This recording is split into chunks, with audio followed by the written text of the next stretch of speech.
G'day Jafffa Adventures, Terry King here. Welcome to the channel. You might notice a new ride behind me. What's the story there? Stick around.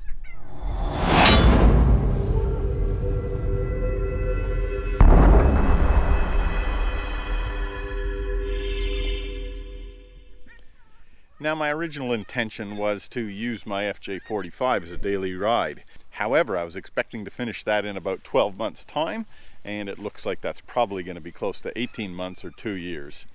So rather than wait all that time and drive a crappy little shit box, I decided to splurge and get myself a different daily driver until the FJ45 is finished. And here she is, a 1956 Chevrolet 2200 pickup truck. The 2200 means it's the long bed, which you see here. It's just finished its restoration. It's probably been on the road only for a few months' time. And with all restorations, there are kinks to iron out. And I'm going to go through with you guys what those kinks are, because I'm the new owner and I've got to do the ironing. Under the bonnet, she's running a pretty stock 350. Got a decent radiator in it, so it's not going to overheat. It's got power steering, which is awesome, and it's got a front clip out of a Camaro, so it's got disc brakes and power disc brakes as well. So that's pretty sweet. Just running a Holley 600 carby, and that's probably about it under the bonnet. In the cab, she's got a brand new interior, nice leather seats all trimmed, 4-speed automatic transmission, a 700R. And a tilt column, which is pretty cool. Other than that, she's pretty stock. It's had a fresh paint job in this agave green, and it's not bad. The clear coat is pretty ordinary, however. I think at some point in time I'll wet sand that and get that coming up quite nice, because there's a fair amount of orange peel in that. We'll throw her up on the hoist and see what we're dealing with. I do know that I have an oil leak, so I've got to find out where that's coming from. So one of the first things I want to do is have a look underneath and do a full examination underneath. What I'm trying to do is establish a baseline, a maintenance baseline for the car, I guess you'd call it. Let's pop it up in the air and I'll explain exactly what I'm talking about.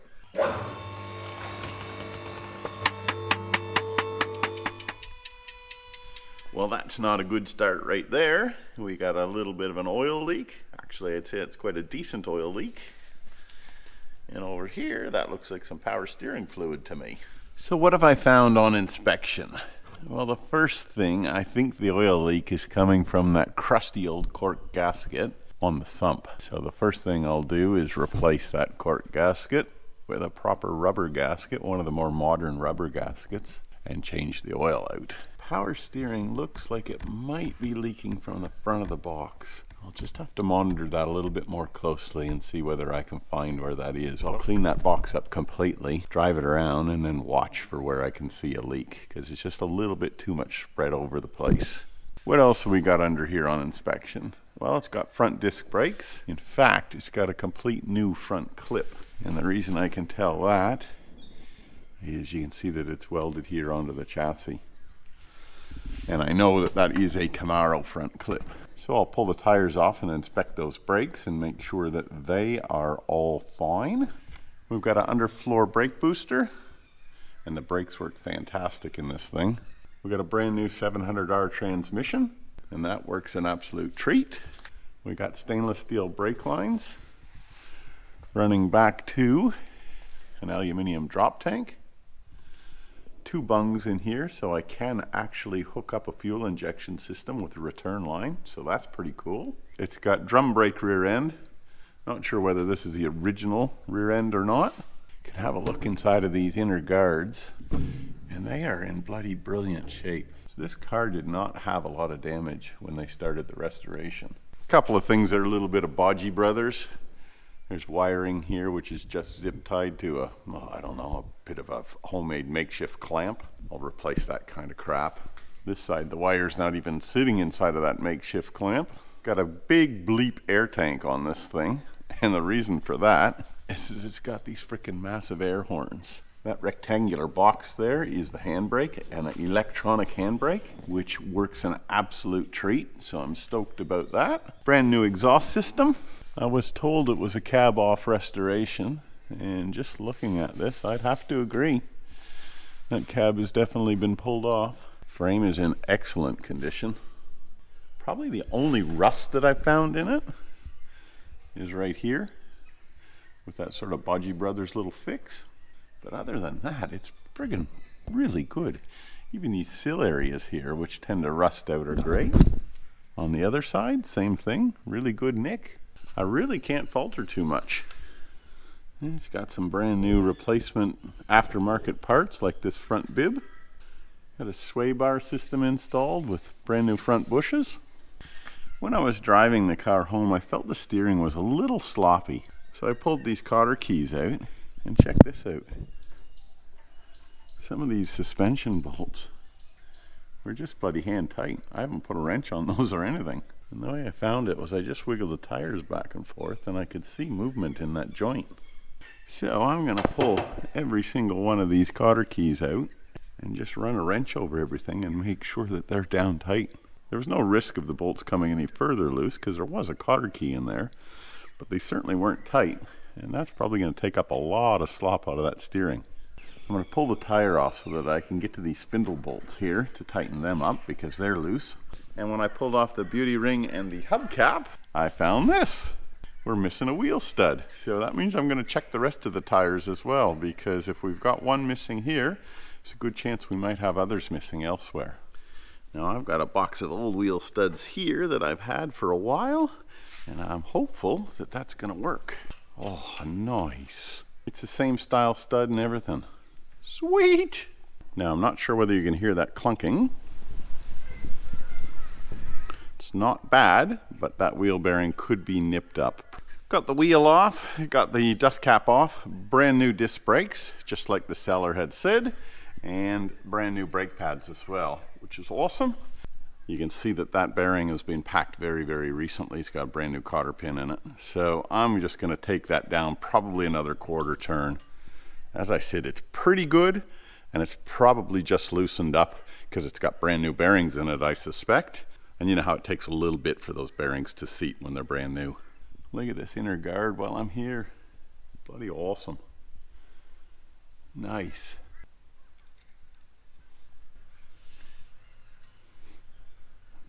That's better. We got that little bit of play out of there. Drop a new cotter pin in there, button her back up. I'm over on the opposite side of the vehicle now, and same thing, one wheel stud missing. And on this side, the dust cap was missing as well. So I'm up for a dust cap. This car's got a roadworthy. It makes you wonder how that mechanic could actually give this a roadworthy. Didn't pull the hubcap off, that's for certain, because that would have never passed. One of the first things I'll do is to establish a baseline is change the oil out. It's cheap, and it'll give you a really good idea what shape it's in. Now, I obviously did check that oil on purchase, and it was pretty good, but it's still worth swapping it out. Reasonably clean and not fuely at all, which is excellent. I've swapped out the spark plugs for brand newies. Tick that one done. I had a brand new MSD blaster coil on the shelf, so I stuck that in there. The sump down on the bottom is still leaking. I'm waiting for a sump gasket to come in that I've ordered. And the wheel nuts on the rear, I've replaced them. They had those crappy ones on there, and there was one missing on each of the rear wheels. So I'm slowly but surely getting this old girl into a state where I'm happy to take it out onto the road as a daily driver and it be reliable. I got an MSD ignition here, an AL6. That's been sitting on the shelf. Brand newy. I'll install that one.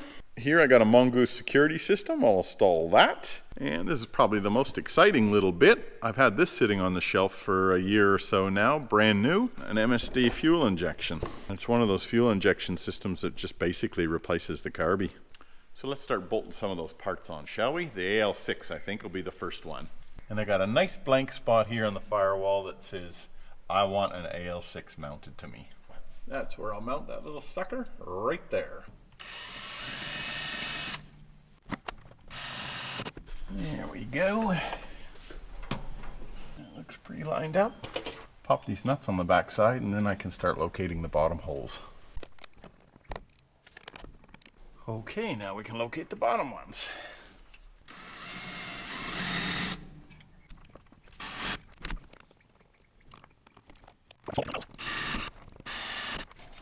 lubricate our last 2 feet. Okay, now we'll bolt our MSD up.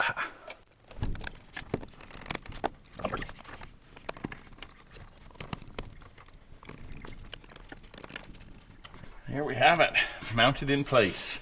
Now I got the MSD all wired up, hooked up to the battery, ready to go. It's pretty easy to actually wire these things up. They're not all that complicated, and MSD do provide a pretty good bloody instruction sheet. You just need to understand what your trigger is. And on mine, I've got this Pertronix ignition. So it's basically a points distributor with an electronic ignition insert in it. So I needed that special drawing. So right now you might be asking the question, why add the AL6 ignition and fuel injection if you've got a brand new Pertronic module and a brand new carby on the motor and it drives perfectly fine? After all, it's probably a couple of grand just for the bits. Well, firstly, I had them both sitting on the shelf doing sweet FA, so that was a no-brainer. Secondly, for me, it's all about reliability as well as drivability. A properly dialed in carby works just fine, but it will never hold a candle to a fuel injection system. Much smoother throttle delivery, no flat spots, marginally better economy, and amazing cold starting ability. I'm old school, but I'd never go back to carbies after tasting the sugary sweet goodness of an electronic ignition coupled with an EFI system.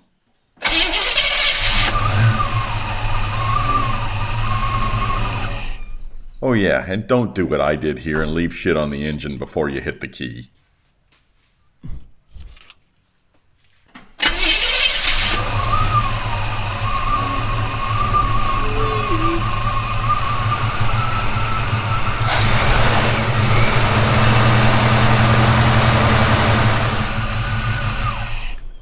Awesome!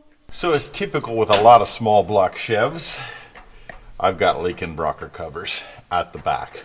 So I'm going to pull these rocker covers off and replace those gaskets and glue them up properly so that they don't leak again. Hopefully this should be a pretty straight, easy affair with these little handy dandy tie downs. These are one of the crappiest designs though, these rocker covers where they only have 4 bolts holding them down. Here's the other issue that you've got with them, is that that is just a cast iron surface. So it's full of porosity and oil just leaks bloody past them.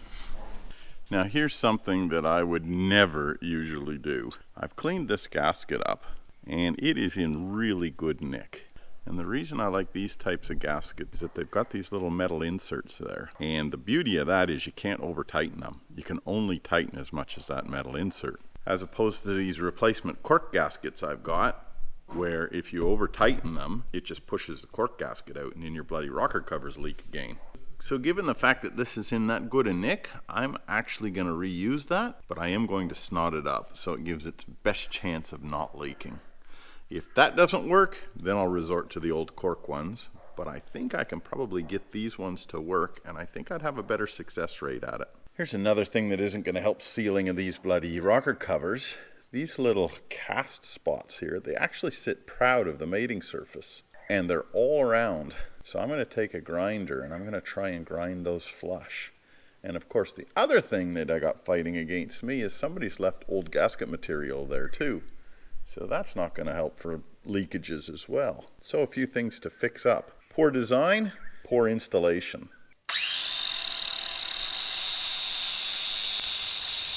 There we go, just a light little brush like that. So I've got that all cleaned up now. All of those cast marks are now flush. That should allow our gasket to sit nice and beautifully. However, I will snot it up with this stuff as well to give myself every opportunity of a leak-free surface. Now I'm just popping these 2 locating studs in to make my life a whole lot easier when it comes time to fitting this gasket. Now I've actually not seen this before, but this gasket actually says pushrod side on it. So it identifies which side's the pushrod side and which side isn't. So that's cool.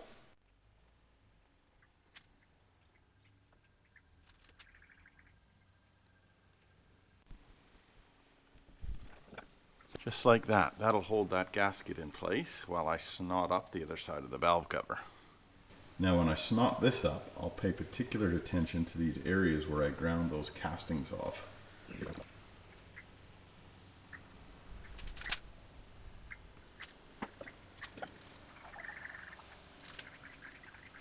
In my defense, those of you that are saying, hey Terry, you're using an old gasket, what the hell? The engine has had a fresh rebuild, so that gasket is not very old. Here's where those studs are going to come in handy again to hang this valve cover. There we go.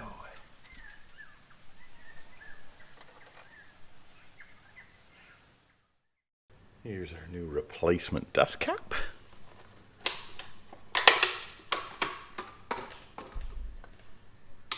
And it doesn't fit. Awesome.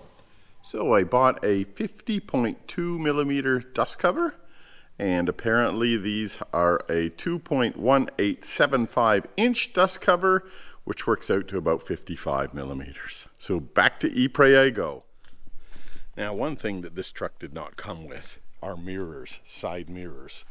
And it is impossible to do a shoulder check over your left-hand shoulder when you got this big bloody B-pillar here. So I went out and bought myself a mirror.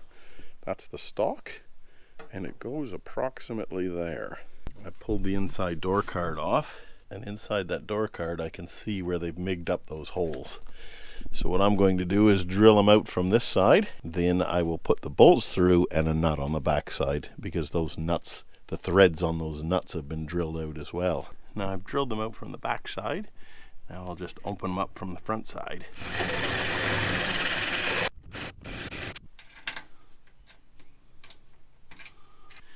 Now I just run a tap through these, clean out these 60-year-old threads, because there's a captive nut in the back side there, but they are a bit flogged out. So I will put a nut on the back side on top of the captive nut as well.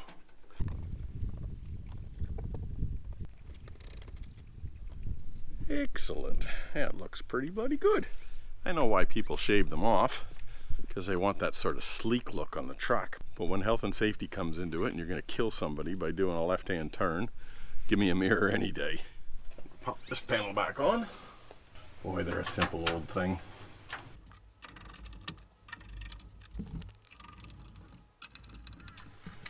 Okay, now our door handles. On these little lock nuts on these door handles, I will put a little bit of Loctite on them, because the ones on the passenger side jiggled loose once. So, bye-bye jiggles. If I sound a bit off my game, it's because I'm fighting a cold at the moment.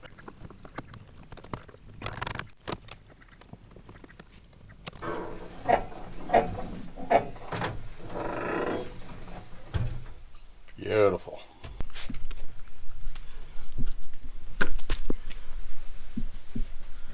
Wee bit of Windex to clean him off. All right, let's jump inside and close the door. Beautiful. Job done.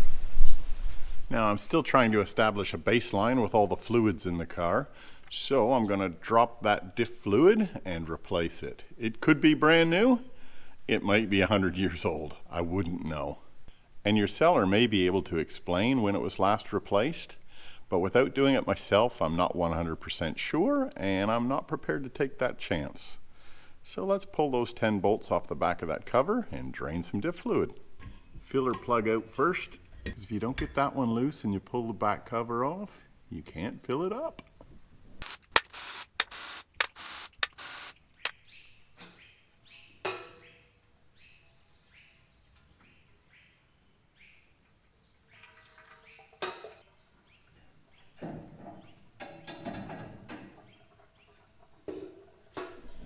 Well, what could I tell when I drained that? I could tell that it wasn't brand new because it was somewhat discolored. I can tell that it's an open center diff because there's no posi traction or clutch pack unit in there. And if I wanted to, I could work out the diff ratio. I could work out the backlash as well.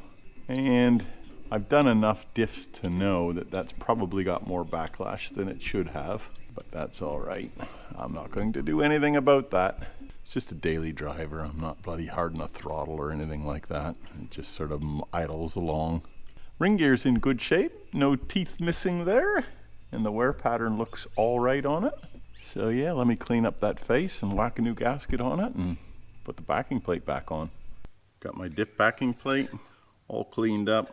The gasket is from a 10-bolt Camaro or S10 diff, which would be pretty common or pretty standard back in the day, I'd suggest. But now I know that that diff is not the original diff that was in the car, because a 10-bolt truck diff and the 10-bolt car diff are a different bolt pattern. I'm not putting a massive amount of goo on this, just enough to kind of hold it in place. I'm glad the guy before me didn't put the goo on it, because the gasket was reasonably easy to come off. I would not want to be the guy after me.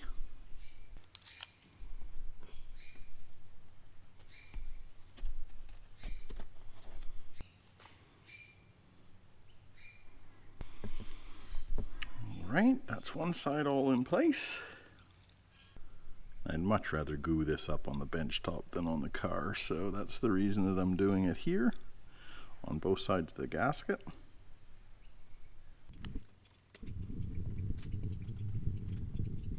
Of course, the shitty bit about doing this is I could potentially be the guy after me getting this bloody thing off.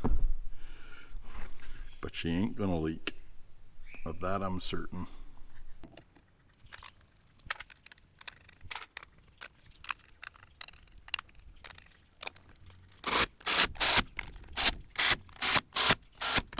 Now I'll hand tighten them with a ratchet and call it done.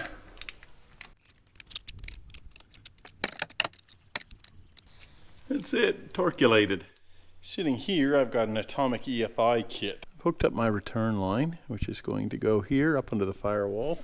Runs along the chassis rail, up over the diff with the brake line. There's the hose tail there, and it'll eventually end up in that bung there. Here's the fuel pressure regulator mounted up on the firewall. That little guy there is for boost reference. There's no forced induction on this car, so I won't need that. That little port there is for a fuel pressure gauge. I'm not going to be running that. That's our return line. That runs back down the chassis to the back of the car. And that's our delivery line, which runs over into the throttle body, which is yet to be installed. Now I've got to drain the fuel tank. There's a nice little bung here to allow me to do that. Something tells me this is going to get messy. Real messy.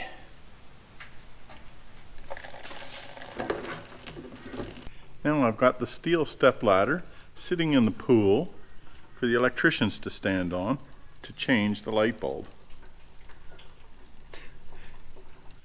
Whatever works, right?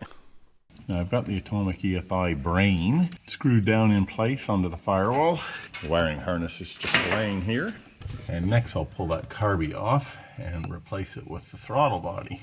That carby is brand spankers.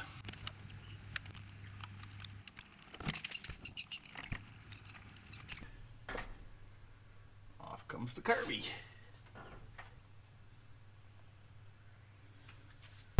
Yeah, I can attest to the fact that that is a brand new carby and a brand new manifold. There's no carboning on that at all. Alright, let's drop this throttle body down.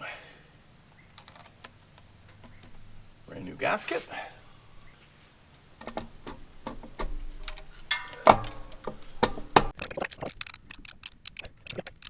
That's it. Okay, hook our vacuum lines up. I've got all the vacuum lines hooked up now. That one runs there to the vacuum advance on the distributor.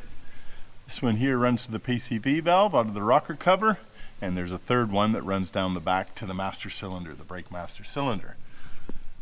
Got the delivery fuel line hooked up, and that's plumbed down to the tank.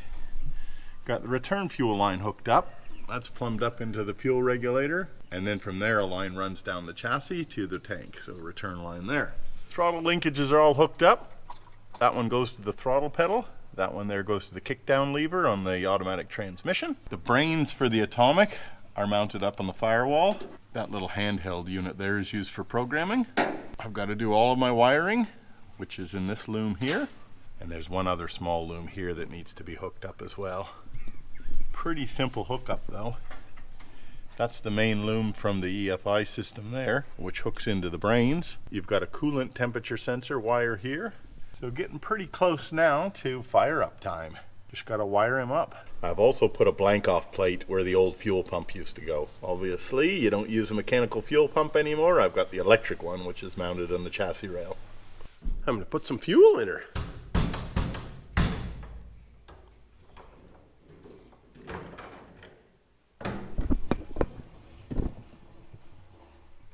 Everything is now hooked up. I'm ready to hit the key and do the initial setup on this little atomic handheld unit.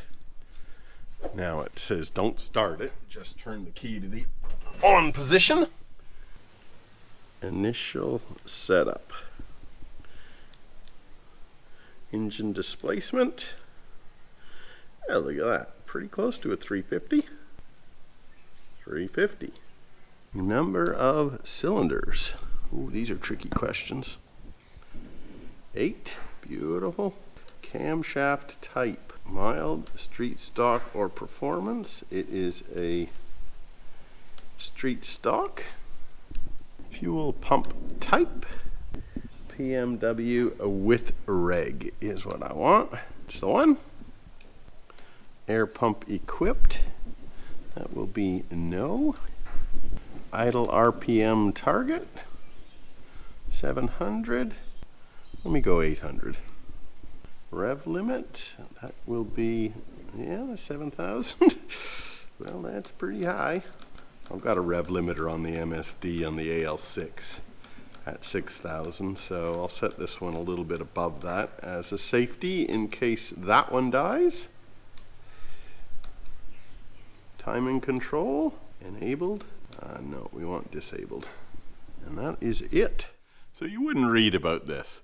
There's my fuel pump, fully installed, ready to go. I hit the key and nothing, not a peep out of that fuel pump. So I did the diagnosis and diagnosed that the fuel pump is actually faulty. Brand spanking new, straight off the shelf, dead fuel pump. So I've got myself another one. I have bench tested it. It does work. I'm gonna swap that fuel pump out, hit the key again. Is it just me this stuff happens to? Okay, the new fuel pump is fitted. I just gotta tighten up a couple of these lines and then we're ready to give her a test shot. Okay, time to hit the key. What I'm looking for is fuel pressure and I want to hear that fuel pump cycling. Oh yeah, I just heard the fuel pump. Let's go into this dash. Fuel pressure, 11 PSI. Let me just cycle it again and see whether we can get it up a bit higher.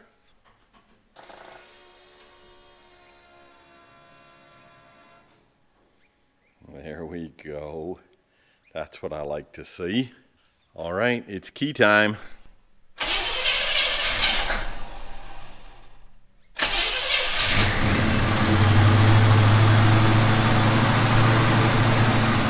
Nice. Look at that. Cold idle is perfect. 33 pounds of fuel pressure. I think I'll need to dial that up a little bit, but that's pretty bloody good. Well, for anybody that's curious as to what it's like to drive a 56 Chev, let's go for a spin. We got a digital speedometer, because that one's broken. Pretty rudimentary on the dash. You got a wiper, you got controls for your radio, ignition, horn, headlight switch. That's it.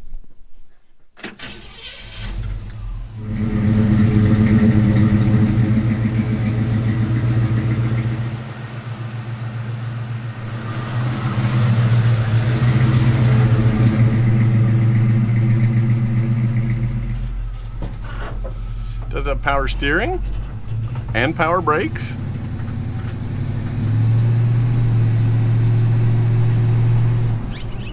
The good old brake squeal as you're getting into it. Both indicators work. Tires don't scrub when you're taking a corner.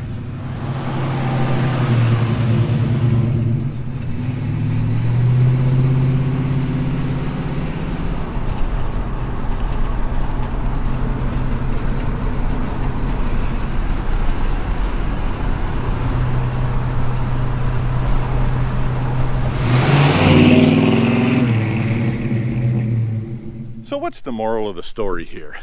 Well, with any new restoration, there's going to be some kinks that you need to iron out, and I've shown you a few of the ones that I've had. Secondly, you may want to modernize the car in some way just to help with the drivability and its reliability. Well, let's say that you've always wanted a classic car as a daily driver, and you're finally in a position to be able to afford one, and you've got a pretty clear understanding what to expect with these old cars. Well, what are you waiting for? Pull the trigger. They are an absolute blast. On my next video that has this 56 Chev truck in it, I am going to try and convince you not to buy a classic car as a daily driver. Well, you're probably saying to yourself, what the heck, Terry? You just told me to go out and buy a classic car for my daily driver, and now you're telling me not to? Well, hit the subscribe button and enable notifications, and I'll explain that contradiction the next time you see this 56 Chev truck. Thanks for watching, everybody. Keep the shiny side up. Bye now.